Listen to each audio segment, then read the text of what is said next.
Praise Lord. क्रिस्ताचे स्तवन इस channel में आप सभी का तहे दिल से मैं स्वागत करती हूँ। मत्ती अध्याय 1 आज हम देखेंगे। नए नियम मत्ती अध्याय 1। अब्राहम की संतान, दाऊद की संतान, यीशु मसीह की वंशावली। अब्राहम से इसहाक उत्पन्न हुआ, इसहाक से याकूब उत्पन्न हुआ, याकूब से यहूदा और उसके भाई उत्पन्न हुए। यहूदा और तामार से फरीस व जोरह उत्पन्न हुए। फरीस से हिस्नोन उत्पन्न हुआ और हिस्नोन से एराम उत्पन्न हुआ। एराम से अमीनादाब उत्पन्न हुआ, अमीनादाब से नहशोन और नहशोन से सलमोन उत्पन्न हुआ। सलमोन और राहाब से बोज उत्पन्न हुआ। बोज और रुत से ओबेद उत्पन्न हुआ और ओबेद से ईशे उत्पन्न हुआ और ईशे से राजा दाऊद उत्पन्न हुआ।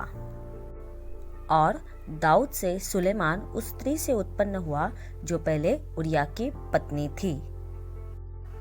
सुलेमान से रहबाम उत्पन्न हुआ, रहबाम से अबिया उत्पन्न हुआ और अबिया से आसा उत्पन्न हुआ। आसा से यहोशाफात उत्पन्न हुआ, यहोशाफात से योराम उत्पन्न हुआ और योराम से उजिया उत्पन्न हुआ। उजिया से योताम उत्पन्न हुआ, योताम से आहाज उत्पन्न हुआ। आहाज से हिजकिया उत्पन्न हुआ, हिजकिया से मनशीह उत्पन्न हुआ, मनशीह से आमोन उत्पन्न हुआ और आमोन से योशिया उत्पन्न हुआ। और बंदी होकर बेबीलोन जाने के समय में योशिया से यकुन्याह और उसके भाई उत्पन्न हुए।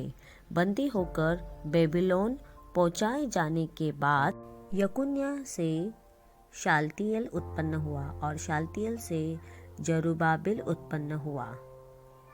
जरुब्बाबिल से अबीहूद उत्पन्न हुआ, अबीहूद से इल्याकीम उत्पन्न हुआ और इल्याकीम से अजोर उत्पन्न हुआ, अजोर से सदोक उत्पन्न हुआ, सदोक से अखीम उत्पन्न हुआ और अखीम से इलूहूद उत्पन्न हुआ, इलूहूद से एलियाजार उत्पन्न हुआ, एलियाजार से मत्तान उत्पन्न हुआ और मत्तान से याकूब उत्पन्न हुआ, याकूब से यूसुफ उत्पन्न हुआ जो मरियम का पति था और मरियम से यीशु जो मसीह कहलाता है उत्पन्न हुआ।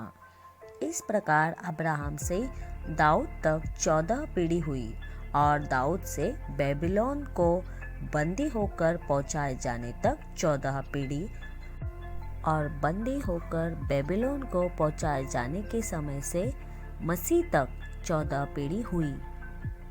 यीशु मसीह का जन्म।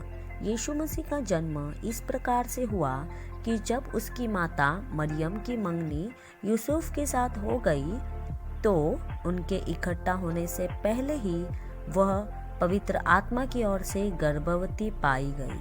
अतः उसके पति यूसुफ ने, जो धर्मी था और उसे बदनाम करना नहीं चाहता था, उसे चुपके से त्याग देने का विचार किया। जब वह इन बातों के सोच में ही था तो प्रभु का स्वर्गदूत उसे स्वप्न में दिखाई देकर कहने लगा, हे यूसुफ, दाऊद की संतान, तू अपनी पत्नी मरियम को अपने यहाँ से ले आने से मत डर, क्योंकि जो उसके गर्भ में है वह पवित्र आत्मा की ओर से है। वह पुत्र जनेगी और तू उसका नाम यीशु रखना, क्योंकि वह अपने लोगों का उनके पापों से उद्धार करेगा। यह सब इसलिए हुआ कि जो वचन प्रभु ने भविष्यवक्ता के द्वारा कहा था वह पूरा हो। देखो, एक कुंवारी गर्भवती होगी और एक पुत्र जनेगी और उसका नाम इमानुएल रखा जाएगा, जिसका अर्थ है परमेश्वर हमारे साथ। तब यूसुफ ने नींद से जाकर प्रभु के दूत की आज्ञा के अनुसार अपनी पत्नी को अपने यहाँ ले आया, और जब तक वह पुत्र न जनी तब तक वह उसके पास न गया, और उसने उसका नाम यीशु रखा। आमीन।